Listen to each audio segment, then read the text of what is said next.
Pues allá vamos, ¿no? Pues nada, en esta segunda hora lo que voy a hacer yo es, pues, dibujar, utilizando, vamos, en el ejercicio, ejercitando, por así decirlo, in actu exercito, ¿verdad? Las coordenadas nosológico generales que acabo de presentar en la representación, in actu signato, pues me gustaría ahora dibujar, al menos pues en esbozo, luego se publicará más en extenso, pues un análisis nosiológico especial, no ya nosiológico general, un análisis nosiológico especial de la etología, del campo científico que llamamos convencionalmente etología. Y entonces, pues, como ya he dicho en la introducción, esto necesariamente nos va a llevar a trazar un círculo, puesto que el sistema de conceptos nosiológicos generales, ¿verdad?, a los que nos hemos remontado en el regresus, solo muestran su potencia crítica ante el trámite regresivo de reconstruir una ciencia. Esa es la cuestión. En este caso, el campo científico de la etología, aunque podrían ser otros muchos, podría ser la mecánica clásica, podría ser, qué sé yo, la biología molecular, o cualquier otro. Bien. Y entonces, pues, por esto, es un análisis circular, porque trazamos un círculo, puesto que es verdad que los tratamientos o las reconstrucciones nosiológico especiales solo sostienen fundadas en un esquema u otro nosiológico general. Es verdad, porque de ningún modo podrían sostenerse sobre el vacío cero de premisas, por ejemplo. Pero también es cierto que estas premisas nosiológico generales, a la vez, solo se alimentan de los análisis nosiológico especiales, que son su prueba de fuego. Y por tanto no estamos ante una mera aplicación, esta es la cuestión, no es una aplicación. Es equívoco hablar de aplicación, porque aplicación sugiere que las premisas nosiológico especiales generales que acabo de representarles, pues podrían sostenerse igualmente aplicándose o no. Esta es la cuestión y eso no es el caso. No se trata de una aplicación, por muy interesante que pudiese ser o lo que fuese, no es una aplicación, porque no es que el material analizado fuese externo a las premisas, de modo que las premisas pudieran sostenerse sobre sí mismas sin aplicarse, no es esta cuestión. No es esto porque las premisas solo se alimentan en su propio desarrollo, esa es y quedan comprometidas internamente en su propia consistencia general en la supuesta aplicación nosiológico especial, esta es la cuestión. Por tanto, no es una aplicación, aunque sí es una reconstrucción, eso sí. Bueno, pues afrontemos entonces la marcha desde la nosiología general a la especial, la marcha regresiva, por tanto, la progresiva. Vamos a afrontar el progresus. Para ello, pues, para empezar, voy a hacer una exploración analítica, es decir, anatómica, no fisiológica, del campo de la etología, para después, mañana, pues analizar también el proceso sintético, fisiológico, por el cual los etólogos tratan de construir, no digo que construyan, tratan de construir, si se quiere, los teoremas etológicos, si los hay. Bien. Entonces, antes de nada, una nota preliminar. Nuestro análisis nosiológico especial, analítico, va a basarse, entre otros muchos lugares, fundamentalmente en un artículo de Gustavo Bueno publicado en el año 91, creo que se llama La etología como ciencia de la cultura. Nos va a servir de pauta, por así decirlo, este artículo. Solo que este artículo, que es un artículo pues, genial, Gustavo Bueno ofrece la pauta de lo que en esbozo, de lo que puede dar de sí la teoría general de las ciencias, que es la teoría del cierre categorial, en su aplicación, en su uso, en su ejercicio, a la hora de reconstruir un campo categorial concreto como este de la etología, en esbozo. Lo que yo pretendo hacer aquí es algo distinto a su modo, es desarrollar internamente las líneas de fondo, los hilos que componen este esbozo, para dar algo parecido a algo así como un retrato robot, de momento analítico o anatómico de la ciencia etológica y mañana pues también fisiológico, de la ciencia etológica en su funcionamiento. Veamos, para ello siguiendo la línea del artículo de Bueno, insisto, pero intentando desarrollar el esbozo, con lo cual pues aquí pues, naturalmente me puedo equivocar, veremos, yo lo someto a su consideración. El espacio nosiológico de la etología está, por supuesto, compuesto, es un espacio abstracto, como digo, debido a que la independencia de las figuras es solo una independencia sinecoide, no no existencial, y no hay una separabilidad, pero sí puede haber una disociabilidad, la hay, compuesto por tres ejes. En el eje sintáctico, a empezar por él, pues vista desde el ángulo del eje sintáctico, pues la etología, como es natural, no puede definirse como cualquier otra ciencia, realmente no puede definirse como, pues, tanto por un objeto, sea la conducta, sea cualquier otro, cuanto por un conjunto de términos plurales, dados a diferentes escalas de enclasamiento. En ese sentido, pues sería extraordinariamente estéril, improductivo, ¿verdad? Improductivo, en el fondo, pues frívolo, considerar a la etología como la ciencia de la conducta. Esto es completamente equívoco, no tanto porque no lo sea, sino porque hay muchas. Hay muchas ciencias de la conducta, entonces parece que sería desconsiderar, pues qué sé yo, campos noseológicos, cuerpos científicos pues existentes, que también tienen a la conducta como una de sus... admiten la presencia formal de conductas en su campo. Por ejemplo, qué sé yo, la psicología asociacionista, la psicología conductista de Skinner, fundamentalmente esta, pero también el psicoanálisis, por ejemplo, la psicología cognitiva, por ejemplo, incluso según algunos, según los propios conductistas, por otro lado, aunque esto es más difícil de sostener, la lingüística, claro, la lingüística, si es verdad, como dice Skinner, que es el análisis de verbal behaviors, pues entonces también es una ciencia de la conducta. Entonces, parecería que si definimos a la etología como la ciencia de la conducta, estamos dando por demostrado, cosa que no está demostrada en absoluto, que no hay ninguna otra ciencia de la conducta, pero esto es lo que hay que demostrar, eso es falso. Y entonces, pues por esta razón, entre otras, es sencillamente frívolo considerar la etología como ciencia de la conducta. No, la etología no es la ciencia de la conducta, porque la conducta mucho más, y esto es en rigor lo que sucede, mucho más que un campo científico, lo que es una idea filosófica que atraviesa campos científicos diversos, sin quedar agotada por ninguno.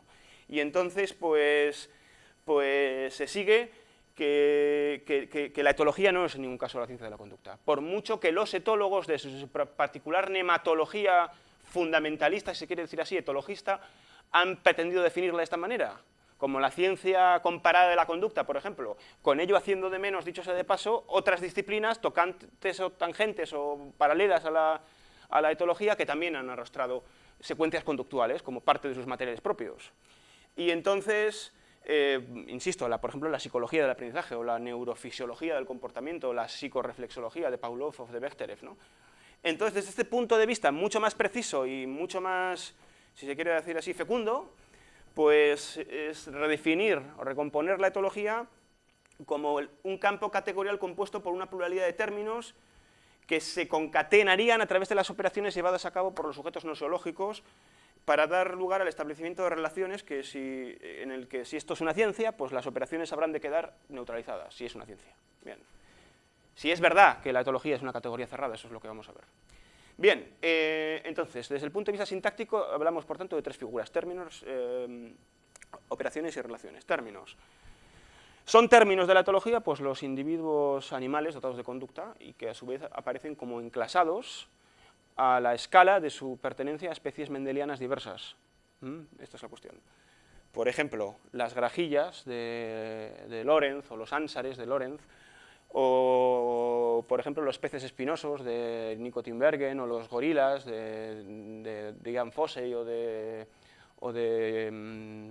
quien fuese, o también los chimpancés de Jane Goodall o de Jordi Sabater-Pi, o los peces, los petirrojos, los pájaros petirrojos de David Lack o de Thorpe o de quien fuese, ¿verdad? Los monos que estudiaba pues Cheney y Seifert, demás, ¿no? Estos individuos animales dotados de conducta y dados a la escala de sus especies mendelianas, a esta escala de enclasamiento, esos son los términos de la etología.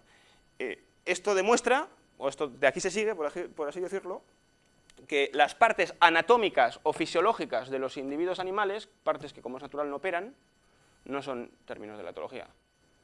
No son términos de la etología, serán partes materiales de la etología, en fin, pero no son términos de la etología porque no operan, no están dotados de conducta. Aunque sí puedan serlo, desde luego, términos de la fisiología, por ejemplo, o de determinadas partes de la fisiología del sistema nervioso, por ejemplo, o de la fisiología del aparato digestivo, o de lo que fuese, las partes, digo, anatómicas o fisiológicas de esos animales, porque la fisiología, desde luego, tiene que empezar por despiezar a los animales de investigación, como recuerda Erich von Holz, por ejemplo, un fisiólogo con querencias etológicas, pero bueno, amigo de Lorenz y demás. Tampoco son términos de la etología, y esto es igualmente importante, los individuos animales que, aunque se tomen in totum, es decir, sin descuartizarlos, por así decirlo, se consideren como desclasados de su especie mendeliana. Por ejemplo, bajo la suposición de que la especie mendeliana es irrelevante a efectos del análisis del control de la conducta por sus consecuencias, que es lo que decía Skinner. Entonces, claro, los individuos animales desclasados desde el punto de vista de la especie mendeliana tampoco son individuos de la etología, independientemente de que sí lo sean de otras ciencias, por ejemplo, de la psicología conductista, que considera que las leyes del aprendizaje son genéricas a todas las especies. Igualmente central es considerar que los individuos animales, además de enclasados a una determinada escala, tienen que estar designados, tienen que estar protocolizados, digamos, si es que han de resultar operables. Por ejemplo, un petirrojo cuyos rituales de apareamiento se pretenda estudiar, por ejemplo, o otra ave cualquiera, para empezar a ser estudiada por el etólogo de campo, lo primero que tiene que ser es anillada. Y la operación anillar un ave implica también una secuencia de operaciones relativas a su captura, por ejemplo. Una pareja de córvidos, por ejemplo, cuyos rituales sociales se pretenda estudiar, aquí me estoy pensando en Lorenz, pues también tienen que ser designados, se les tiene que dar un nombre. Por ejemplo, nombres tan curiosos como Zok, o Gelbring, o qué sé yo, o Linksgelb, o lo que fuese, ¿verdad? ¿Precisamente para qué? Para distinguirlas de otros individuos de la misma especie, o de especies, de otras especies distintas. Un chimpancé o un gorila, por ejemplo, sometido a un estudio de larga duración de primatología de campo, pues, por ejemplo, por mano de Jane Goodall o de Franz de Waal o de Roger Fuchs, tendrá que ser designado también, habrá que llamarle, pues yo qué sé, Sultán, o David, o Wassow, o lo que fuese, ¿verdad? O Mike, o Jeroen. Y esto permite, pues, identificar a este gorila designándolo con un nombre propio frente a otros coespecíficos, como contradistinto a estos otros coespecíficos, ¿verdad? De la misma banda o de diferentes bandas, o en fin, etc. Y esto, pues, es común en todos los estudios etológicos, ¿verdad? En todas las monografías primatológicas de campo, si ustedes leen alguna, en todas aparece primero una especie de quién es quién. Bien, por ejemplo, me estoy pensando en La política de los chimpancés, este libro de Waal, ¿verdad? Donde hay incluso un quién es quién con las fotos de los propios individuos. Bueno, también estarían presentes como términos de la construcción en etología, pues en la construcción operatoria, algunos objetos en etología no conductuales, incluso a veces ellos mismos no orgánicos, por así decirlo, inorgánicos, ¿verdad?, que están necesariamente involucrados entreverados con las conductas animales. Por ejemplo, el nido de un ave precocial, o el nido de una mantis religiosa, o también las herramientas, la cultura extrasomática de los chimpancés en las investigaciones de Goodall o de Sabater-Pi, o por ejemplo el panal de las abejas melíferas, el panal que está necesariamente entreverado con la conducta de las abejas, por ejemplo con la danza del sol, descubierta por Karl von Fierz, ¿no? Bueno, esto en cuanto a los términos. Operaciones, en segundo lugar. ¿Son operaciones presentes en el campo de la etología? Pues las prácticas, por así decirlo, las secuencias conductuales efectuadas por sujetos nosológicos, tales como, por ejemplo, pueden ser la observación de la conducta de los animales. La observación de la conducta de los animales, que parece ser, muchos testimonios lo aducen así, pues Konrad Lorenz cifraba como el momento más importante de la etología, incluso Konrad Lorenz, pues, acusando a las generaciones de etólogos jóvenes posteriores a la Segunda Guerra Mundial a no haber entendido nada por haber olvidado la observación, decía Lorenz. Entonces se habían puesto en brazos de la experimentación o de análisis cuantitativos estadísticos, habían olvidado la observación, y dice Lorenz, bajo el influjo de la tan en boga falacia de olvidar la descripción. Desde el ingenuo descripcionismo positivista de Lorenz, pues parece que Lorenz pensaba así. Ahora bien, la observación, pues esto supone olvidar que la observación es una operación, claro, es una operación, porque además observar, pues en el caso de la etología, no solamente es ya eo ipso efectuar una operación teleceptiva muy concreta, sino que además generalmente, pues lo que se llama observación, pues más que una operación, es un complejo de operaciones que incluye cosas tales como, por ejemplo, embozarse, en el caso de Jane Goodall, en el interior de la pluvisilva del gombe para que el gorila al que vas a observar no te vea, por ejemplo. Para no exponerse al campo perceptivo del propio sujeto. Pero hay muchas otras operaciones realizadas por el etólogo, por ejemplo, colorear huevos de gaviotas pteridáctilas, por ejemplo, otra operación compleja, o igualmente otro complejo de operaciones, habituar a una colonia de chimpancés, por ejemplo, algo que es absolutamente imprescindible, habituarles a la presencia humana en los estudios de larga duración, o, por ejemplo, troquelar a una grajilla, a la bota del etólogo, por ejemplo, como hacía Lorentz, pero también antes Douglas Spalding, ¿verdad? O, por ejemplo, los llamados experimentos de privación, o experimentos Kaspar-Hauser de Eibesfeld, por ejemplo, pues que este etólogo, Irenaeus Eibesfeld, utilizaba para detectar supuestas preprogramaciones innatas en la conducta de algunos animales, pues esto implica operaciones de muy diverso tipo, por ejemplo, cegar a los animales, o encerrarles, o monitorizar su crecimiento bajo unos cánones experimentales realmente muy rígidos, etcétera. Y, por ejemplo, otra cosa es lo que hizo Harry Harrow en la Universidad de Princeton, ¿verdad?, cuando fabricó neurosis experimentales en los monos rhesus, ¿verdad?, a los que estudió mediante un experimento de privación materna en el que los monos acaban, pues eso, con neuróticos, ¿no?, con una neurosis experimental. Bien, pero el etólogo no se limita a observar o a experimentar, sino que también debe hacer otras cosas, debe llevar adelante otro tipo de operaciones, por ejemplo, pues construir gráficos estadísticos con columnas de apareamientos de ratas, por ejemplo, de ratas macho, por ejemplo, en presencia de una hembra, o registros estadísticos sobre la frecuencia de las manifestaciones agonísticas de los peces gasterópodos ante un modelo determinado, o, por ejemplo, debe dedicarse un etólogo a tomar fotografías, por ejemplo, a anillar a aves canoras, o simplemente a dibujar a los sujetos temáticos, como hacía Savater Pi, por ejemplo, pero antes Darwin, o incluso Eibesfeld, y eso cualquiera que lea una monografía de nuestros días, incluso de etología, pues se encuentra dibujos, ¿verdad? Pero, y esto es muy importante, esto es central, el campo de la etología aparece también atravesado por operaciones desempeñadas no por el sujeto no seológico, sino por los sujetos temáticos. Y esto es importante, ¿verdad? Porque la etología aparece como un campo científico, a diferencia de otros, en el que aparece formalmente, en el que formalmente se tiene en cuenta la presencia de términos ellos mismos operatorios. Y entonces, las operaciones del mismo sujeto no seológico, y esto es temático, y esto es lo característico de la etología, de los animales de investigación, las operaciones desempeñadas por los animales de investigación son consideradas formalmente como tales en la inmanencia del rasante constructivo mismo de la etología. De modo que estas operaciones, por otro lado, como vendremos a demostrar mañana, espero que vengamos a demostrarlo, estas operaciones son formalmente ineliminables, porque si lo fuesen al menos, entonces la etología quedaría desbordada en otras direcciones. Lo cual no digo que no suceda, digo que puede suceder, es decir, que puede ser que... Pero son ineliminables sin que la etología deje de ser etología, por así decirlo. Para convertirse, por ejemplo, en neurofisiología, en fisiología del sistema nervioso, o en bioquímica del sistema endocrino, o lo que fuese. Bien. De otro modo, para decirlo de otro modo, no es solo Lorentz quien troquela las grajillas en Sevisen, sino que son las mismas grajillas las que también están operando al efectuar la conducta de seguimiento a su troquelador, por así decirlo, al que les ha puesto la impronta.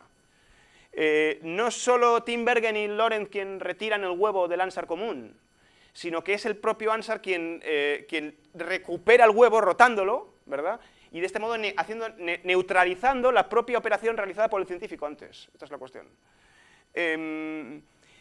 Y estas operaciones pues están internamente engranadas en el propio proceso de construcción científica de la etología, de manera que no se pueden eliminar.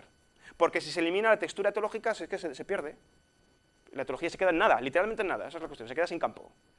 Y entonces,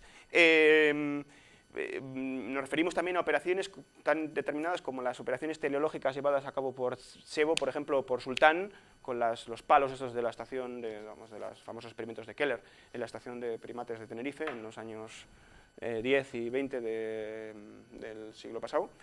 O operaciones como picotear una llave, o de la que habla David McFarland, los pájaros, o picotear una botella de leche, como el pez carpintero este. Bueno, en este mismo sentido, o en la misma dirección, cabría considerar que muchos de los aparatos que directamente utilizan los etólogos, pues como operadores, más que como instrumentos de observación. Esta es la cuestión, como operadores. ¿A qué aparatos me refiero? Pues, por ejemplo, vamos, lo más pedestre, pues a unos a un radar, por ejemplo, a un radar para detectar las aves migratorias, por ejemplo, o un georradar, un ecoradar, pero también un radiotransmisor o un circuito biotelemétrico que sirve para medir las variables biológicas determinadas. Pero, por ejemplo, también los instrumentos que utilizan los etólogos para registrar las secuencias de canto de las aves canoras, por ejemplo, como una grabadora, por ejemplo, o un micrófono direccional, son operadores, ¿verdad? Un reflector parabólico, por ejemplo. La propia cámara de vídeo, que es importantísima, muchos etólogos lo reconocen, la invención de la cámara de vídeo ha rendido unos servicios extraordinarios al campo etológico, tenemos que reconocerlo nosotros también, extraordinarios servicios sintácticos, porque la cámara de vídeo lo que hace fundamentalmente no es tanto observar nada, la cámara no es un observador, sino que más bien lo que hace es convertir una secuencia de operaciones efímera en un conjunto de fenómenos estabilizados sobre el cual el científico puede operar, ¿verdad? Y por tanto es un operador es de extraordinaria importancia, imprescindible para los etólogos hoy en día, ¿verdad?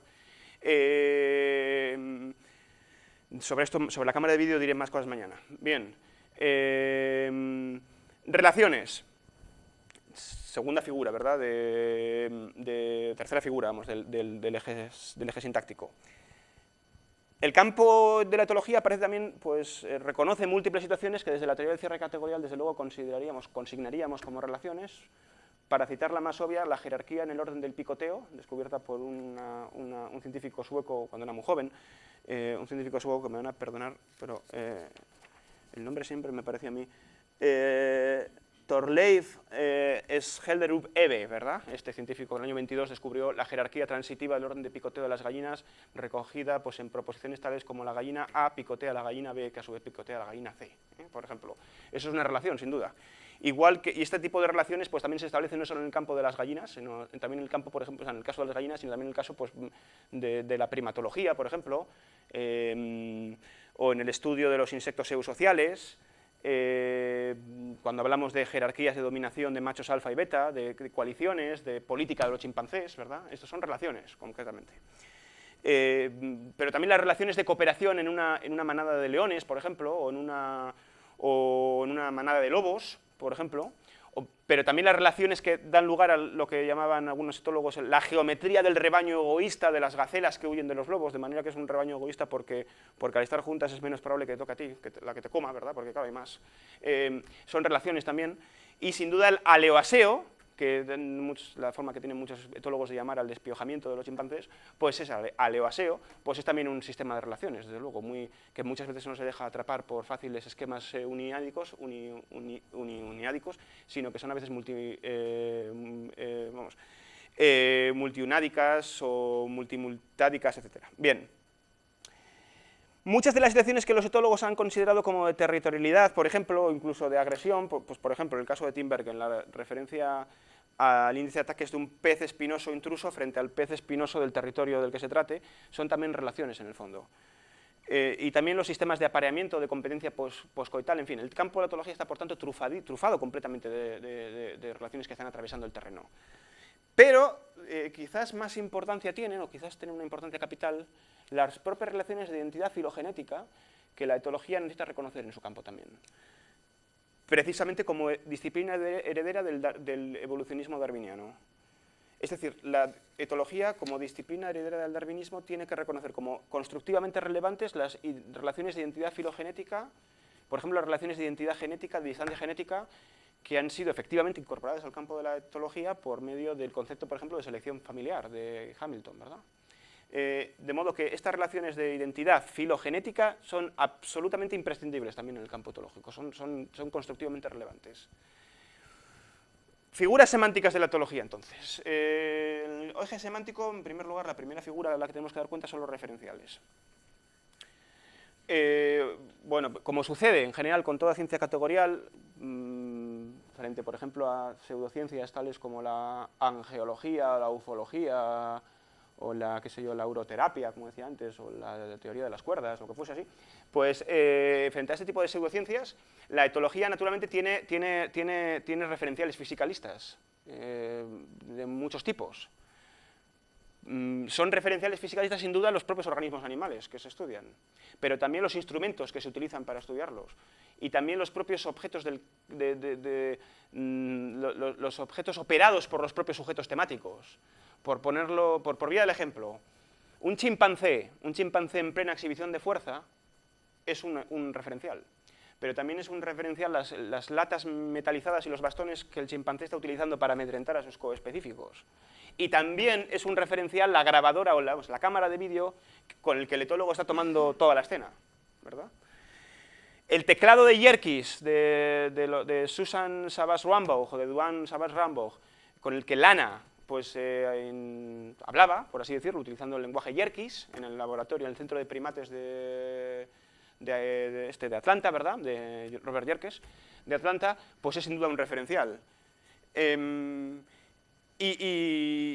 Por ejemplo, los modelos que Tinbergen presentaba, los modelos de machos espinosos con la panza colorada, por ejemplo, que Tinbergen presentaba a los peces gasterópodos, también son referenciales.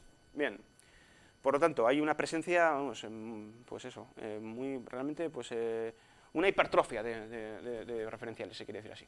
En cuanto a los fenómenos, sin duda, pues los términos del campo de la etología, sin perjuicio de su carácter, digamos así, fisicalista, pues comienzan a hacerse presente a los sujetos temáticos y también a los sujetos nosiológicos como fenómenos apotéticos. Y si esto no fuese así, es decir, si no compareciesen como objetos apotéticos, dados a escala apotética, pues respecto del sujeto operatorio, sea temático, sea nosológico, resulta que no se podría operar con ellos, porque toda operación requiere la presencia a distancia apotética. Porque al margen de esta presencia, es decir, en un contexto de estricta continuidad fisicalista, las operaciones quedarían asfixiadas, por aquello de que el ser toca con el ser, ¿verdad? No hay por dónde moverse, por así decirlo.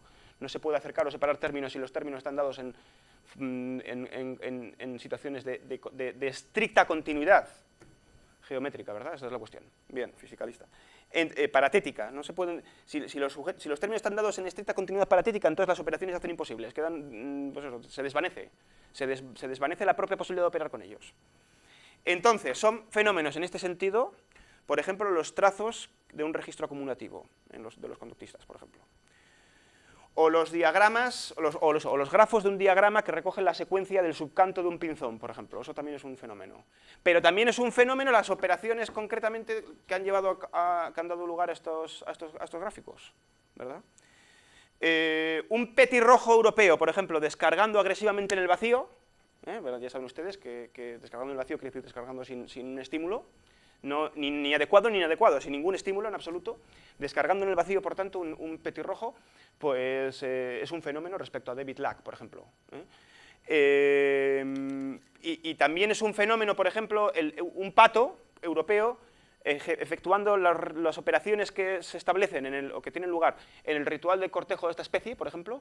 Eso es un fenómeno distinto respecto de la hembra, al que esas operaciones van teleológicamente dirigidas, como respecto del etólogo que permanece observando toda la escena desde fuera, por así decirlo, desde fuera del lago, por ejemplo. Pero todavía de una manera, un ejemplo aún más bonito, este ejemplo, las llamadas de mendicidad, por ejemplo, que al parecer muchas especies precociales hacen en cuanto salen del cascarón, son desde luego un fenómeno para los padres, como también lo son, de manera aún más clara, las pequeñas manchas que tienen los polluelos en la boca y al margen de las cuales la conducta de regurgitar no tendría lugar y los polluelos no podrían sobrevivir, por ejemplo. El vuelo de un murciélago es un fenómeno respecto del etólogo muy distinto, como ustedes verán ahora mismo, que respecto de sus específicos que le siguen por un sistema de colocalización, por ejemplo. Y lo mismo se diga de la estructura ocelada de las alas de una mariposa, de una polilla, por ejemplo. Eso desde luego es un fenómeno de apariencia falaz de presencia con respecto al predador, por ejemplo, a una urraca, por ejemplo, a un ave, ¿no? Así como también, qué sé yo, el mimetismo batesiano es un fenómeno de apariencia falaz de ausencia con respecto también a los predadores de las polillas. hay un ejemplo que viene ad hoc en este sentido, y es que las trampas etológicas, por ejemplo, como las que tienden cotidianamente los cazadores de lombrices, o los cazadores de lombrices en el Mississippi, esto lo sé por un informe que leí en una revista hace muy pocos días, hay una especie de lombriz que se llama Diplocardia mississippensis, que al parecer pues, tendría una telecepción muy fina a la hora de discriminar pues, los sonidos que deja la excavación de un topo en la tierra, ¿no? Y entonces pues, los cazadores de lombrices del Mississippi han conseguido imitar mediante varas de metal pues, esos sonidos, de manera que las lombrices salen afuera y entonces pues, son atrapadas. Esa es la cuestión. Cazadores humanos que han conseguido envolver, por tanto, el sistema teleceptivo de una lombriz en una trampa etológica. Esta es la cuestión. Y es muy curioso, más curioso, es extraordinariamente significativo que la mayor parte de la masa crítica, la masa de conceptos fabricados por etólogos clásicos, estoy pensando en Lorenz, pero también en Tim Bergen, en Eve Avesfeld, en Otto Kenning, en Albert Seitz, por ejemplo, pues están pensados a escala fenoménica, directamente, están dados a escala fenoménica, diseñados a escala fenoménica, conceptos tales como, qué sé yo, estímulo-señal, desencadenante, disparador, display, ritual, filtro perceptivo, etcétera, etcétera. Bueno, esencias. La tercera figura, ¿verdad?, del eje sintáctico, del eje semántico. La tercera figura semántica. La teoría del cierre categorial, como ya hemos dicho antes, conceptúa las esencias como estructuras terciogenéricas del campo de una ciencia, de modo que su objetividad terciogenérica implica la neutralización de las operaciones que llevaron a su construcción. Y en ese sentido, pues se puede decir, que yo creo que con todo rigor, que el proceso de construcción científica representa pues, el proceso mismo por el que las esencias, al quedar instauradas por los científicos, pues abocan al desbordamiento en el regresus de los propios fenómenos y a la sustitución de la escala en la que los fenómenos están dados, que es una escala apotética, a su sustitución o a su desfondamiento en beneficio de una escala de estricta continuidad fisicalista. Pero, sin embargo, no se puede decir tampoco que las esencias estén separadas jorismáticamente de los fenómenos, esta es la cuestión, o de los referenciales. Porque toda estructura esencial que no remita internamente, como hemos dicho antes, en progresus, a los fenómenos de los que se partió acuo, aquellas estructuras, digo, esenciales que no remitan ad quem a los fenómenos de los que se partió acuo, pues quedarían calificadas como esencias, sí, pero ficticias, o especulativas, o puramente novelescas, o poéticas, pero no científicas. Esta es la cuestión. Y ello, pues por más contundente que sea la fraseología científica con la que pretendan disfrazarse, ¿verdad?, estas esencias novelescas, por ejemplo, llámense bosón de Higgs, por ejemplo, o cualquier otra cosa, ¿verdad? Esta es la cuestión.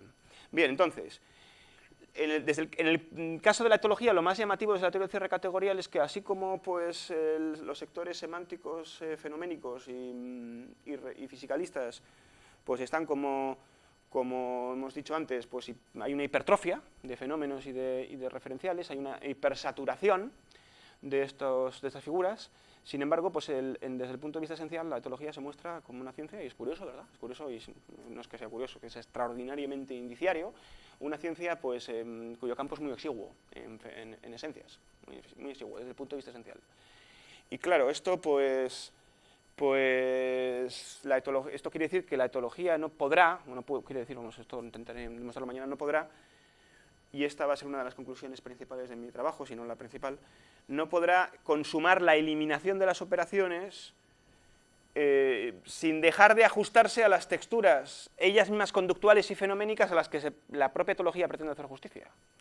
Es decir, para decirlo de una vez, y hablando en plata, sin dejar de ser etología, para convertirse, pues sí, en otras cosas, como he dicho antes, en neurofisiología o bioquímica o lo que fuese. Y entonces, se podrá hablar todo lo más de estructuras fenoménicas inmanentes a las propias operaciones de los animales o de los sujetos temáticos. Estructuras fenoménicas que, sin dejar de ser verdaderas, ¿verdad?, y esto en el caso de que lo sean, pues no penetrarán en el campo esencial porque son en todo caso identidades sí sintéticas, pero entre conductas, entre operaciones. Por ejemplo, Mañana aquilataremos esta conclusión con más rigor, pero déjenme darles un ejemplo. Las llamadas por Lorentz Fixed Action Patterns, los patrones fijos de acción, como por ejemplo, sacudida de la cabeza en el porrón oculado, por ejemplo, dentro de sus rituales de apareamiento, ¿verdad? O otras muchas pues, pautas motoras fijas que podríamos citar, por ejemplo, la conducta exploratoria de las ratas albinas, o la conducta de rotación de los huevos del ánsar común, o, en fin, todos estos patrones fijos de acción habrían servido, y esto es muy relevante, a Lorentz, ¿verdad? Habrían servido a Lorentz como etocaracteres filogenéticos para hacer justicia pues, a lo que Lorentz siempre consideró como el punto arquidémico darwinista de la etología, estudiar la conducta como si fueran órganos. Igual que los órganos nos ofrecen indicio de la filogénesis de las especies, pues también las conductas. Es decir, son etogramas, son etocaracteres, ¿verdad? Etocaracteres que sirven para construir la sistemática darwinista. Según Lorentz, este es el punto arquidémico de la etología, bajo la inspiración de Oscar Henroth, ¿verdad? El famoso ornitólogo muniqués, pero también antes de Otti Whitman o de Wallace Craig, ¿verdad?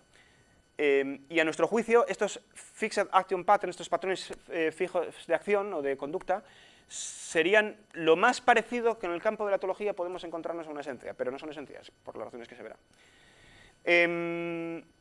Lorentz llegó a concebir estos patrones fijos de acción como coordinaciones hereditarias, como decía, Erbkoordinationen, puramente instintivas, desde un innatismo realmente muy rígido, que después quedó desbloqueado históricamente, como veremos. Pero lo que nos interesa en este punto es hacer notar que estas coordinaciones hereditarias, sean de ellas lo que sean, no son tanto conductas, desde luego, ellas mismas no son conductas, sino son totalizaciones construidas por el etólogo, aunque, totalizaciones de luego muy complejas, construidas por el etólogo, aunque sí se reproduzcan distributivamente, pero solo estadísticamente, en la conducta de los organismos individuales. Por ejemplo, el movimiento de sacudida de operación, la conducta del movimiento de sacudida de la cabeza del porrón oculado que dura 0,03 segundos, eso no es una conducta, ¿verdad? Eso es otra cosa. Eso es la estabilización de una conducta, por así decirlo. Que sí, que se distribuye estadísticamente en diferentes animales, pero solo estadísticamente. Y entonces, esto es lo que vamos a definir mañana como identidades fenoménicas, por así decirlo. Bueno, por así decirlo no, identidades fenoménicas. Serían también identidades fenoménicas lo que los etólogos de hoy en día, tras haber superado el innatismo lorenciano, llaman acciones específicas. Son también estructuras fenoménicas en ese sentido de la categoría etológica. Y en ese sentido, estas estructuras fenoménicas, sin perjuicio de su importancia, desde luego, requerirían, sin perjuicio de la importancia constructiva que tienen, pedirían internamente el desfondamiento del plano fenoménico para ser remitidas a estructuras esenciales. Y aquí es donde viene el problema, porque la etología no puede hacer esto sin dejar de ser etología, como veremos mañana. La etología no podrá fácilmente, no podrá ofrecer estas estructuras esenciales sin desdibujarse como tal ciencia característica. Otras veces, sin embargo, los etólogos van a tratar de regresar desde tales estructuras fenoménicas a esencias stricto sensu. Y claro, cuando este regresus pretenda ser ejecutado sin incursionar pues, en la categoría de la neurología, por ejemplo, y esto es lo que hacen los neuroetólogos, ¿verdad? Convertirse en neurólogos. O de la bioquímica del sistema endocrino, las hormonas, etc. Cuando digo que este regreso se pretende efectuar sin incursionar en tales categorías, pues entonces solo podrá llevarse a cabo pues, o bien refugiándose en conceptos enteramente mentalistas, como puede ser, por ejemplo, el concepto de mapa cognitivo del que habla Tolman o Hull, para dar cuenta del vuelo de las aves migratorias, o el concepto de mapa cognitivo, que es un concepto de rasante puramente mentalista en el fondo, o por ejemplo el concepto de reloj interno, ¿verdad? Por tanto, esta voluntad que a veces los etólogos manifiestan de regresar, o ejercitan, de regresar a estructuras stricto sensu, esencias stricto sensu, o bien incursiona en categorías neurológicas o bioquímicas, o bien se refugia en conceptos puramente especulativos, o bien pues se refugia también en teorías absolutamente especulativas e indemostrables sobre el instinto, como hace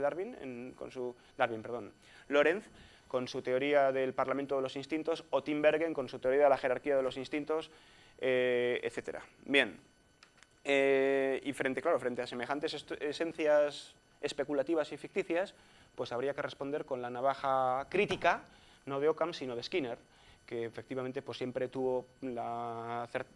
acertó a interponer frente a semejantes especulaciones pues, la crítica, o sea, la objeción general de que tales esencias ficticias lo que harían es explicar la conducta bajo el dudoso expediente de describirla de otro modo. ¿De qué modo? Pues remitiéndonos a drives, a hombres internos, a complejos de Edipo, a cualesquiera mecanismos intervinientes, ¿verdad?, que son nosiológicamente opacos para cualquier ciencia, que no sea la psicología introspeccionista de sofá, que eso no es una ciencia, ¿verdad?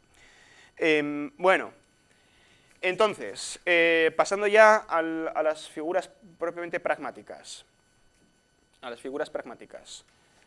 El materialismo nosiológico, como he sabido, distingue tres figuras dadas en la inmanencia del eje pragmático, que son las normas, los dialogismos y los autologismos. Bueno, vamos con las normas. Pues, desde luego, las leyes más elementales de la lógica, tales como el principio de identidad, el principio de tercio excluso, no contradicción y demás, pues sí se rigen en etología, pero también, por ejemplo, criterios metodológicos sobre cómo realizar el experimento de privación, por ejemplo. A. Babel tiene mucho escrito al respecto, para que ese experimento no caiga fácilmente pues, en errores, por ejemplo, o para que sea fiable. La utilización de la metodología de doble ciego, como ustedes saben muy bien, ¿verdad?, de tener dos experimentadores atendiendo al mismo hecho en psicoprimatologías, también una norma de la etología, y en general las reglas se conforman lo que antes he denominado la llamada deontología profesional de los científicos. Ahora, el otro día, en el verano, pues salió el caso de un psicólogo evolucionista de la Universidad de Harvard, Mark Hauser, especialista en monos tamarinos, que ha sido acusado de mala praxis científica por inventarse datos por maquillar o por ajustar demasiado los datos en un artículo, ¿verdad?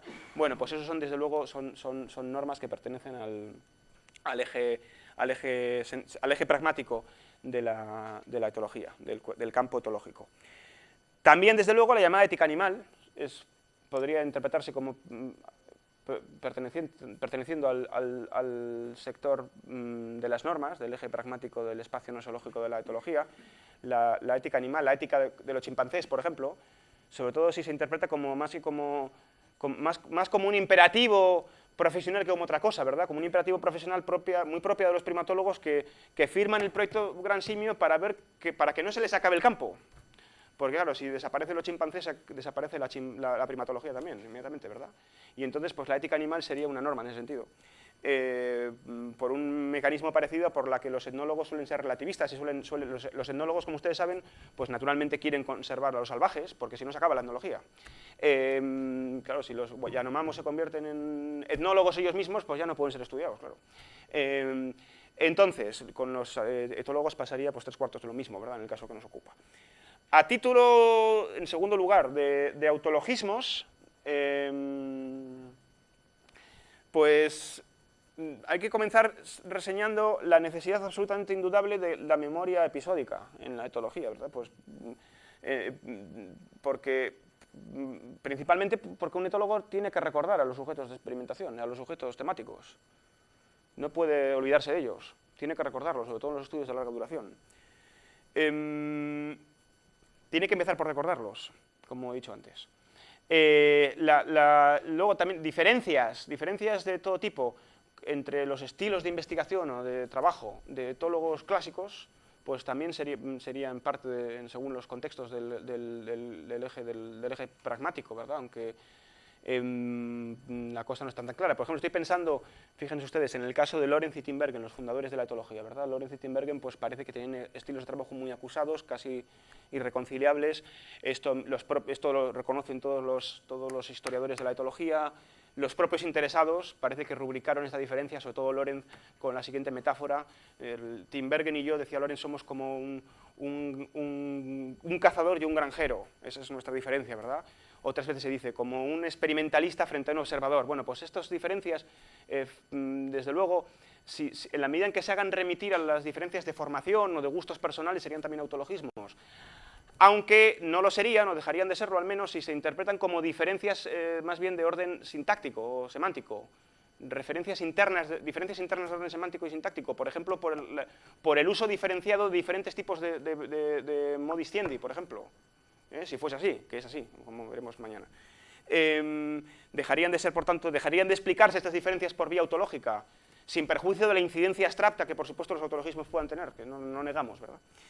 Bien, por fin, el espacio nosiológico de la etología pues, también incluye dialogismos de múltiples tipos. Pues, por ejemplo, la carta de naturaleza que al parecer recibió la etología con todas las letras, con la concesión del premio Nobel en el año 73 a los tres padres fundadores, a Tinbergen, a A. Babelsfeld y a Karl von Friers. Esta es el acta fundacional de la ciencia etológica para muchos. En la revista Nature, esto fue en el año 73, bienvenido con con un editorial, con una carta firmada por Robert Hinde diciendo premio Nobel a la etología, ¿verdad? Bueno, pues la importancia de este suceso también, si la tiene, que la tiene desde luego, se explicaría por vía pragmática y por vía dialógica. Sería un episodio eminentemente pragmático. También, pues, en esta figura permanecerían encastradas pues, situaciones tales como, por ejemplo, las instituciones de investigación, tales como puedan ser, por ejemplo, la estación biológica, fundada por Otto y por Lili Kenning en los alrededores de Viena, o también, por ejemplo, después de la Segunda Guerra Mundial, tras el fin de la Segunda Guerra Mundial, pues el Max Planck Institute für Verhaltensphysiologie, por el Instituto Max Planck de Fisiología del Comportamiento, fisiología, ¿verdad?, fundada por Lorenz y por sus discípulos en Söwissen, en Austria también, pero también, por ejemplo, la estación ornitológica de campo que Robert Hinde fundó en Inglaterra, o también revistas, como por ejemplo el Journal für Ornithologie, que es la revista donde Lorenz publicó muchos de sus trabajos pioneros antes de la Segunda Guerra Mundial, pero también la Journal for Animal Behavior de la Segunda Guerra, de la Pax Americana, después de la Segunda Guerra Mundial. Ese tipo de revistas que todavía hoy en día se mantienen, ¿verdad?, en muchos casos, o han aparecido otras nuevas, ¿verdad?, pues pertenecerían también, sin duda, a este sector del eje pragmático, ¿verdad?, serían también episodios dialógicos. Como también lo serían los congresos históricos de la etología. Por ejemplo, en el año 52 se realizó en Bullden un congreso que se llamó Primer Congreso de Investigadores de la Conducta. Pocos años después, en París, el Congreso del Instinto, congresos históricos conferencias históricas del campo de las ciencias de la conducta, de la etología en concreto, que desde luego habría que analizar por vía pragmática. Y serían también, desde luego, y aquí nos acercamos a algo que es verdaderamente crucial, ¿verdad?, serían también episodios dialógicos o situaciones dialógicas, situaciones de colaboración entre los diversos científicos. Por ejemplo, en el caso de Lorenz, colaboración que, por supuesto, es imprescindible en cualquier ciencia, porque toda ciencia es una institución superindividual, como he dicho antes. En el caso de Lorenz y Tinbergen, en el año 37, en la primavera y el verano del 37, pues tuvieron ahí ocasión ellos de contactar en Altenberg, ¿verdad?, en la casa de Lorenz, vamos, de Konrad Lorenz, bueno, de Adolf Lorenz, realmente, del padre de Konrad Lorenz, tuvieron ocasión de colaborar en lo que se ha venido a llamar en la historia de la etología la primavera de las garajillas, ¿verdad? Y esto, pues al parecer, fue una ocasión particularmente fértil para los dos, que ambos luego recordarían con nostalgia durante toda su vida, sobre todo Lorenz, ¿verdad?, en el que pues ambos pudieron casi fertilizarse mutuamente por sus propios talentos individuales y ahí consiguieron unos resultados al parecer extraordinarios, ¿verdad? Bueno, pues esta colaboración desde luego sería un dialogismo, como otro cualquiera, ¿verdad? Como también lo serían, pues claro, como no todo va a ser color de rosa, ¿verdad?, los desencuentros, vamos, completos que tuvieron Lorenz y Tinbergen después de la Segunda Guerra Mundial, desencuentros a los que no es indiferente el hecho de que Tinbergen fuera un militante de la resistencia antinazi, ¿verdad?, en Holanda, y Lorenz, pues en cambio, fuera pues, lo que fue, ¿no?, un austriaco homologado, comprometido con la expansión del Tercer Reich, ¿verdad? Más o menos, Austria. Entonces, pues a pesar de que los contactos se mantuvieron después de la Segunda Guerra Mundial, también se volvieron gracias sobre todo pues a la generosidad de Tinbergen. Cuando se habla de generosidad aquí habría que volver de desmemoria, ¿verdad? De olvidarse de lo que había pasado, sencillamente, no querer recordarlo. Los contactos se retomaron, por supuesto, pero los desencuentros fueron pues, extraordinariamente notables, y ya digo que estas situaciones históricas pues, no son, desde luego, indiferentes, tienen una incidencia, por supuesto, porque es bien conocido que por la mayor parte de los estudiosos que la Segunda Guerra Mundial marcaría un antes y un después en los estudios etológicos. Otros episodios dialógicos serían también las críticas extraordinariamente importantes desde el punto de vista histórico de Daniel Lehrman y de Theodor Schneerla a la teoría del instinto de Lorentz. Críticas con las que Tinbergen acabaría solidarizándose, precisamente, y esto fue apreciado por Lorentz como una especie de traición por parte de Tinbergen, ¿verdad? Tinbergen habría traicionado la etología y se habría hecho conductista, ¿verdad? Según la perspectiva, claro, pro-domo, ¿verdad? De Lorentz, ¿verdad? Desde una perspectiva que es, por otro lado, nematológica, ¿verdad? Porque no se trataría de eso, como ahora voy a decir ahora mismo.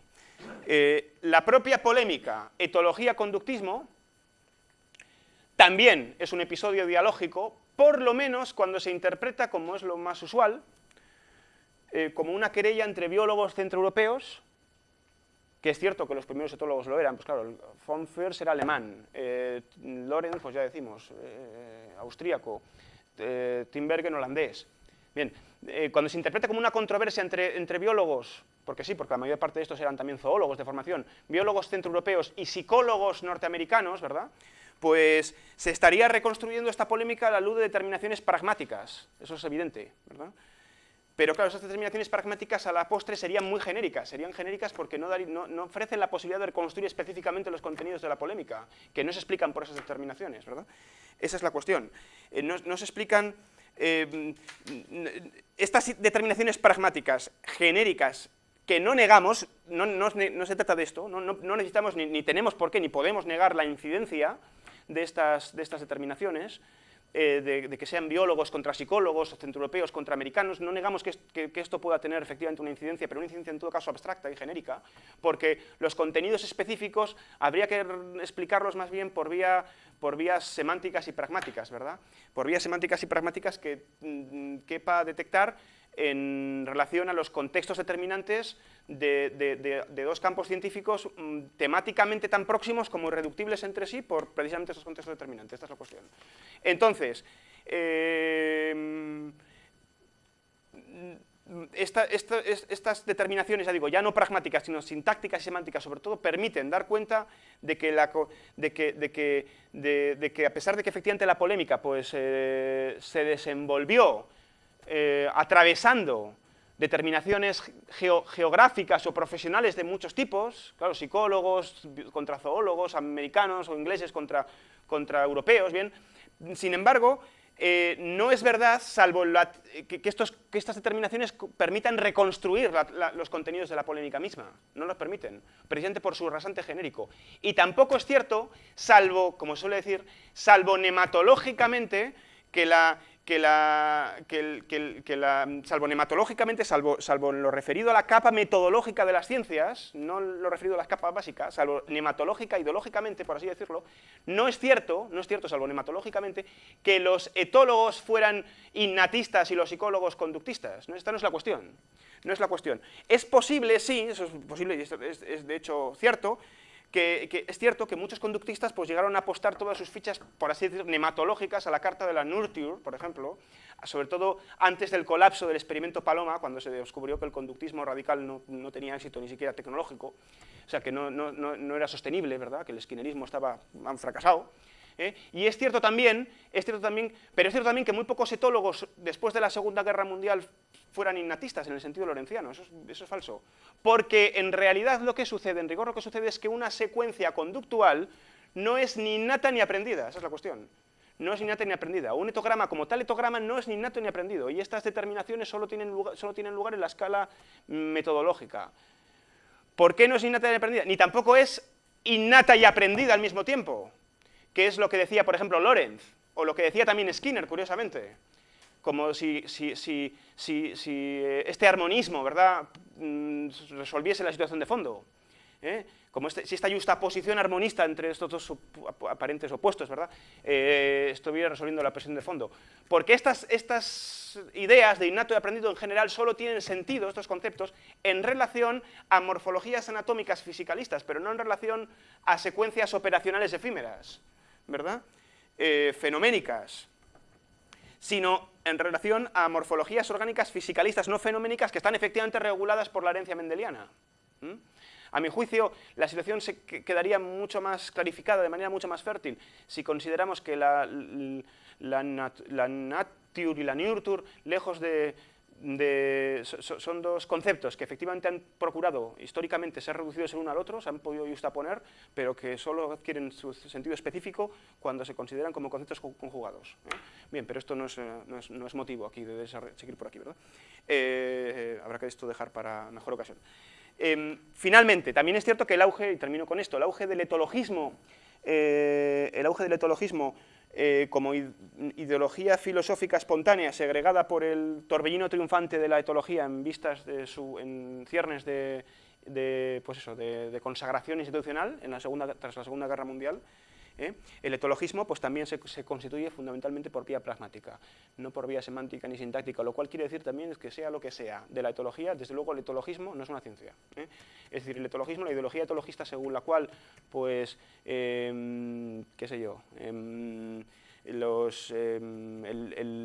hombre es el chimpancé desnudo, cosas así, ¿verdad? La conducta de los animales son un modelo para el hombre, en fin, ese tipo de cuestiones que en realidad suponen una especie de reduccionismo descendente que se funda sí en evidencias muy firmes de los que los etólogos disponen, pero evidencias pues que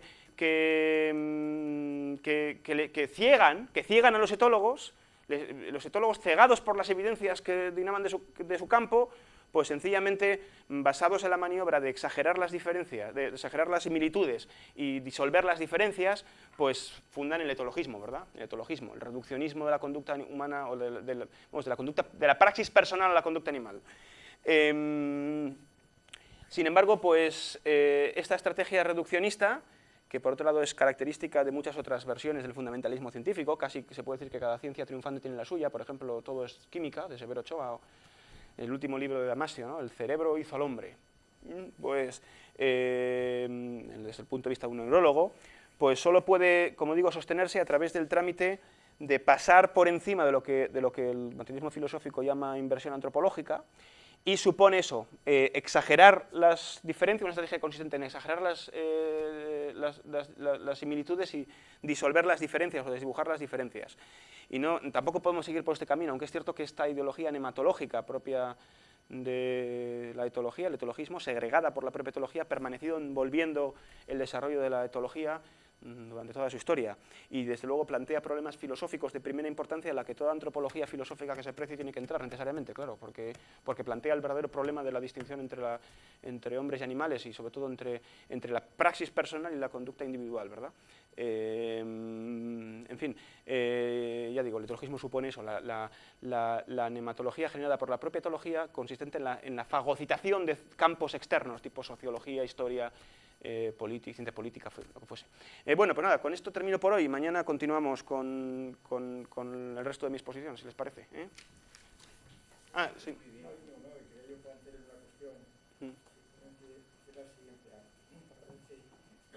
aplicación podría tener esto a la etología?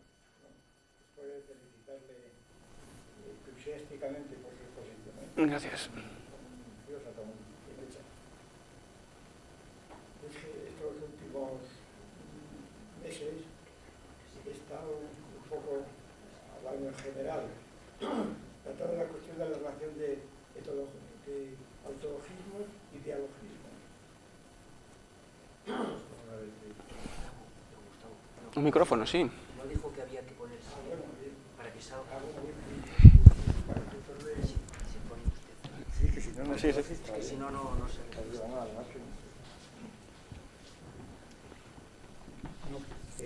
Estos días estoy yo, bueno, estos meses estoy a vueltas, entre otras cosas, con la cuestión de la conexión entre dialogismos y autologismos. En el sentido siguiente, claro, el problema general, tal como está expuesto, tal como se ha expuesto desde el punto de vista analítico, anatómico, pues que el autologismo más o menos es una figura que se presenta independientemente de los dialogismos o viceversa, ¿no? Bien. La cuestión es hasta qué punto los autologismos son resultantes de dialogismos. Porque si no, de otra manera, pues es realmente metafísica. El cogito ergo sum, ¿verdad? Y entonces, ¿cómo los dialogismos tendrían como un episodio de concatenación precisamente los autologismos? Es decir, cómo, para decirlo de todo modo más rápido, cómo un autologismo supondría siempre la colaboración de un dialogismo en donde gracias a lo que el diálogo, el dialógico está haciendo, puedes reproducir el propio autologismo. Es decir, el caso de Becquerel que les hemos puesto, cuando Becquerel esconde, bueno, somete las sales de uranio, ¿verdad?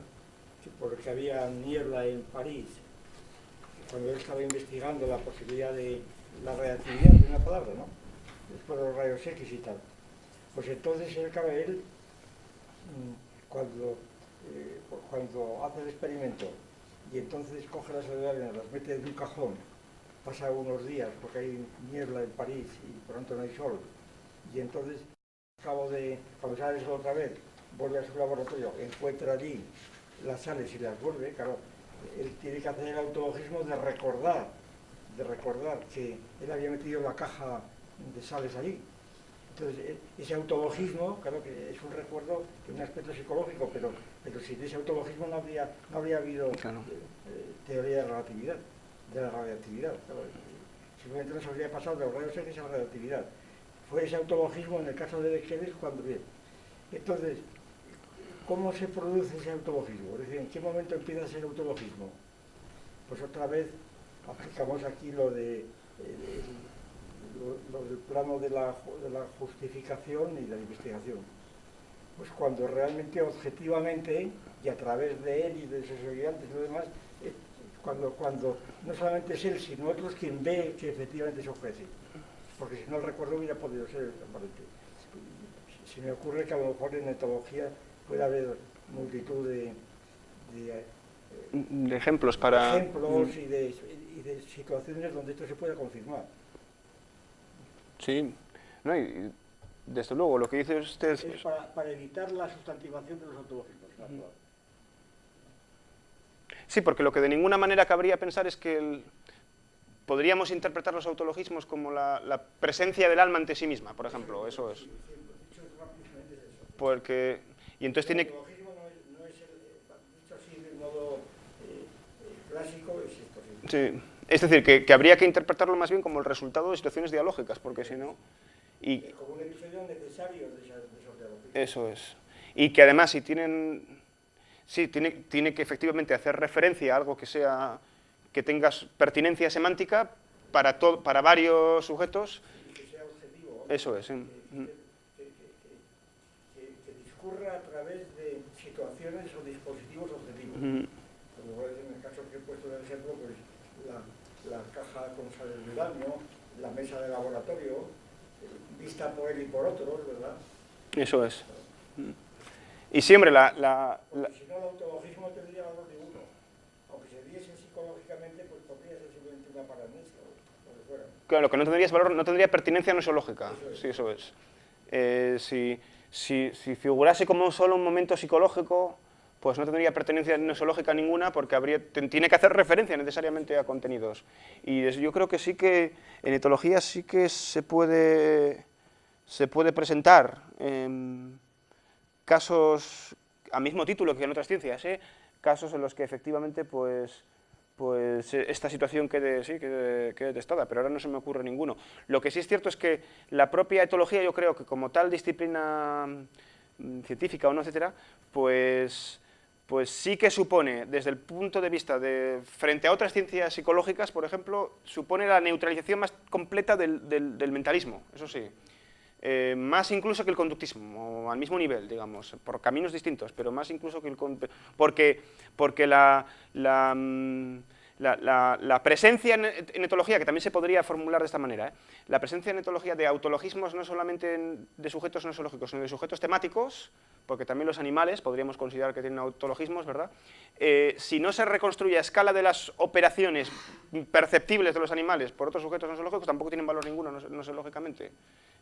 Y eso es lo más cercano que se me ocurre decir ahora. Sí. Sí. No, pero es muy fuerte. Sí, dígame. Sí, dime, sí, claro. Pues nada, otra sugerencia. No sé si a lo mejor lo tienes pensado y mañana introduces esta coordenada. Al hacer el recorrido por las figuras, cuando entraste en la figura del eje sintáctico operaciones, yo no sé si tú lo tienes ya pensado o lo has aplicado o no, la distinción entre operaciones alfa y beta.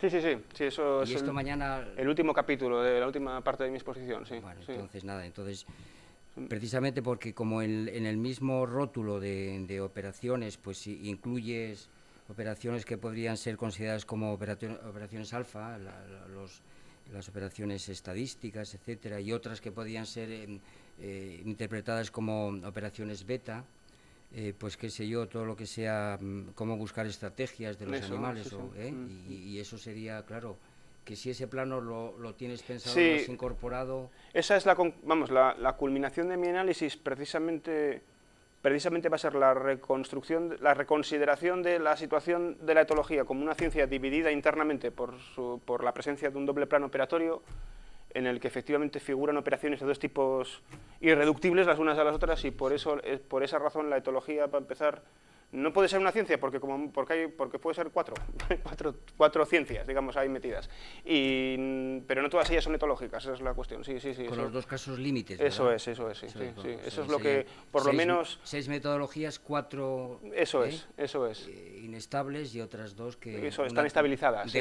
Una deja de ser ciencia y la otra deja de ser humana o deja de ser etológica, esa es la cuestión, sí. Esa va a ser la conclusión final de mañana. Muy bien, pues eso, me he adelantado, lo que pasa es que como nos lo ofreciste, claro, pues yo dije, voy a indicárselo a ver si... Y luego el otro asunto que también a lo mejor lo matizas mañana es lo relativo a la figura del eje semántico, los fenómenos, donde también pues me ha parecido que nos introducías ahí tanto fenómenos como apariencias. Bien, es verdad, por supuesto, que toda apariencia puede funcionar como fenómeno y todo fenómeno puede funcionar como apariencia. Pero así como citaste algunos componentes propios de esta figura, que yo entiendo que son apariencias falaces y que por tanto en todo caso nos remitirían a eso que hemos llamado el límite de la etología, es decir, beta 2, precisamente porque no pueden naturalmente remitirnos a estrategias o la reconstrucción de las operaciones, etcétera. Pues si tú también tienes previsto introducir precisamente ahí la distinción entre lo que, claro, algunas situaciones apotéticas, fenoménicas, las puede reconstruir cualquier etólogo, mientras que hay situaciones en las que ciertos dispositivos pues impide que otros etólogos puedan acceder a ellos porque son apariencias y en el límite apariencias falaces. Si esto de alguna manera lo has incluido, lo tienes en cuenta, y que la palabra fenómeno pues no puede, que también hay que analizarla, que también tiene esos recovecos, y que no es lo mismo una apariencia que un fenómeno, que puedan funcionar en situaciones de la misma manera, y que no es lo mismo una apariencia falaz que una veraz, y que por tanto eso nos remiten a metodologías diferentes, ¿no? No, sí, desde luego. La intención, al mencionar estos casos, concretamente, por ejemplo, las estructuras oceladas de las alas de muchas mariposas, claro que es un ejemplo clásico de la etología, mañana me volveré a referir a esto, analizado por Tinbergen en sus estudios de campo, era precisamente señalaba esta situación para ilustrar el concepto de fenómeno, porque es verdad que independientemente de que sea una apariencia, en este caso en este caso una apariencia falaz. Esas estructuras oceladas son también un fenómeno con respecto a las alas de la mariposa son un fenómeno con respecto al ave, que la contempla desde fuera, con independencia de que además sea, por otro lado, una apariencia que se explica muy bien, se da cuenta de ella por la propia estructura de la evolución darwiniana. Quiero decir que es eso lo que ha permitido precisamente a la mariposa no ser seleccionada por el ave, al mismo tiempo que la propia mariposa estaría, al no ser siendo seleccionada por el ave, seleccionando la propia ave en esta especie de estructura del concepto de selección natural. Ese era un poco el límite de lo que pretendía. Esa distinción, que sí habría que hacerla, pues no aparece formalmente en mi trabajo, ¿no? Pero bueno, se podría incluir, sí. Se podría incorporar, sí. Eso es. ¿Y lo de las metodologías? Sí, eso mañana, en la última parte de mi trabajo aparece muy claro, sí. Sí, quería preguntarte si te has planteado la siguiente cuestión.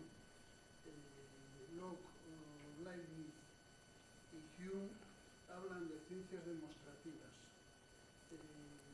La cuestión que se plantea aquí, o que se me plantea a mí concretamente, es si tiene como referencia exclusivamente las ciencias formales o tienen también como referencia las ciencias naturales experimentales. Pues no lo sé. Eso. En relación con la nosología general. Esto habría que, digamos que habría que conocer quizás el pensamiento dijo usted Locke, Leibniz y ¿quién más? Y Hume. Mucho más que yo para... Son textos en los que se manejan otras formas de conocimiento o conocimiento sensible, ¿verdad? Sí. Bueno, Hume en concreto, si habla de ciencias demostrativas, supongo que hablará de ciencias matemáticas, porque, claro, Hume, por lo menos juzgando por ese texto del Tratado de la Naturaleza, ¿verdad?, en el que Hume dice, abramos cualquier libro, es un texto archiconocido, ¿verdad?, ¿contiene razonamientos acerca de la extensión y el número? No.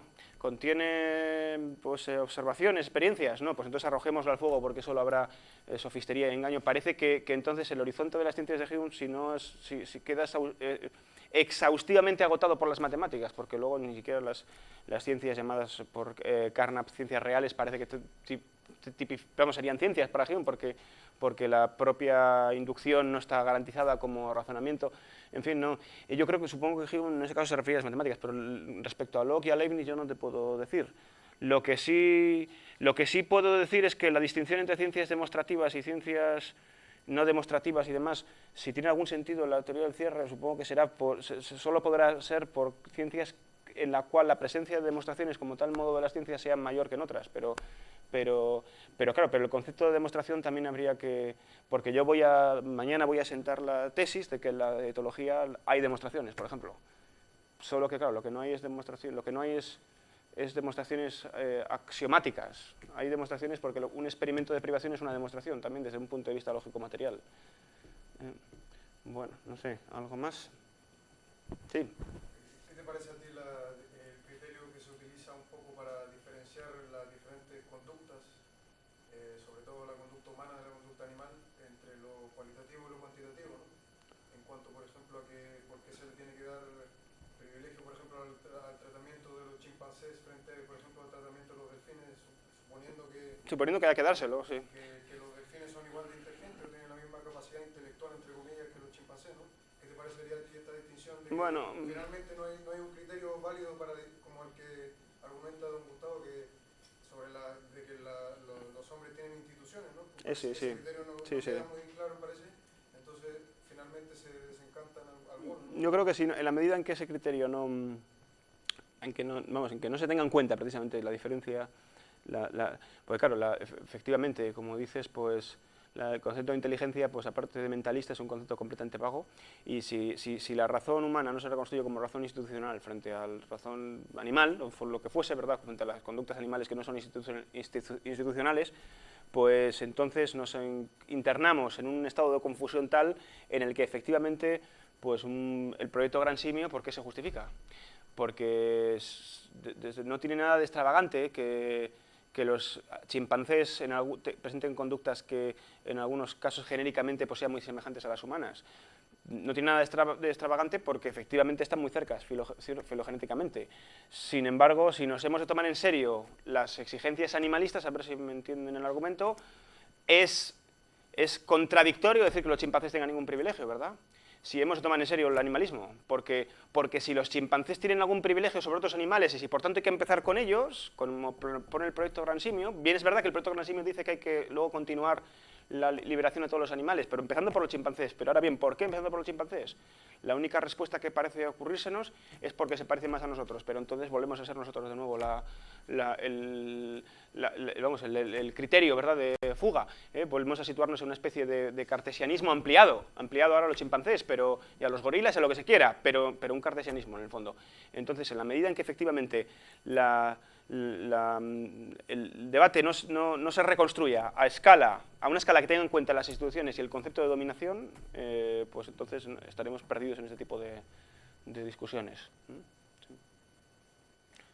¿Algo más? ¿Sí? Yo iba a comentar una cosa que igual es un disparate, pero bueno, es un poco relacionado con lo que decía Gustavo antes de los otologismos y los delogismos, que es quizás una situación que se me ocurre, pero no sé si tiene que ver, que sería, por ejemplo, una situación, digamos, que tiene que ser, como otologismo sería un condicionamiento clásico, en el sentido que una salivación pues no tiene ningún sentido cuando suena la campana si no es relacionado con la operación de comer, ¿no? No sé si eso puede tener algún sentido relacionado, en el sentido que quiere decir que un condicionamiento clásico no sería una operación o es algo completamente abstracto, sino lo relacionamos con la operación, vamos a decir, operante, ¿no? Vamos a decirlo de alguna manera, ¿no? Operativa, ¿no? No sé si Eso demuestra la estructura teleológica de la salivación. Pero el parecido con lo que ha dicho don Gustavo sobre los ontologismos yo creo que es abstracto ahí.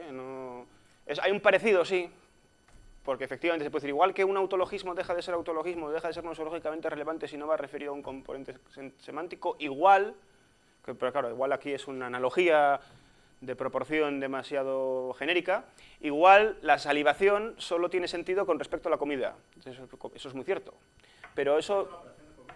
Sí, y respecto a la comida también, como la dentadura, como ha dicho muchas veces Gustavo, bueno, la dentadura del lobo solo tiene sentido respecto del cuello del gamo, ¿verdad? Y eso demuestra que eso lo que demuestra es que la teleología es irrebasable en los campos biológicos y fisiológicos y psicofisiológicos y demás, yo creo, sí. Sí. Quería preguntarte, en el límite, si las operaciones que lleva a cabo un sujeto nosológico, etólogo o etólogo, sobre el sujeto operado, es decir, sobre el sujeto que está en la sala de operaciones para determinar, por ejemplo, si la muerte se debe a determinadas operaciones de lucha o infecciones, etc., si esas las incorporas en el ámbito de la etología, eso sería un límite para demostrar que ese tipo de operaciones podrían poder entrar en otro campo, ¿no? De la fisiología veterinaria forense, por ejemplo, o de lo que fuese, sí. La reproducción, entonces, que puede a partir de esas operaciones, la reconstrucción. Sí, eso efectivamente abre una posibilidad más fecunda, sí. Sí, eso abre la posibilidad efectivamente de reconstruir las operaciones pasadas que determinaron la muerte del sujeto temático, con lo cual, pues, yo no sé si esto es muy especulativo, ¿verdad? Porque yo nunca he leído ningún informe etológico donde se dé cuenta de una posibilidad, de una construcción de ese tipo, pero eso sería algo así como historia etológico-fenoménica, ¿verdad? En el cual aparecen, no sé, algo así. Bueno, no, pero esa reconstrucción sería semejante, sí que se habla a veces de paleoetología, cuando se reconstruye la conducta de animales pasados desde los fósiles del presente, y eso sería una situación muy parecida, sí. Y eso sí que sería etológico, bueno, mañana veremos por qué, pero sí que por lo menos contiene formalmente la presencia de conducta, sí. ¿Algo más? Bueno, pues mañana nos volvemos a ver.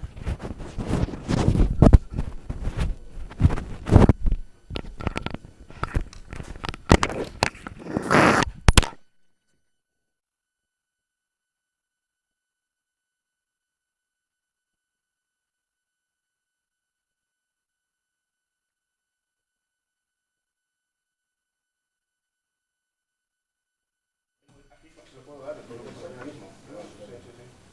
Lo publican en los Basilisco, de todas maneras. Gracias, don Gustavo. decir que cada una está trabajando sobre lo de Bersin y que hay una bibliografía así.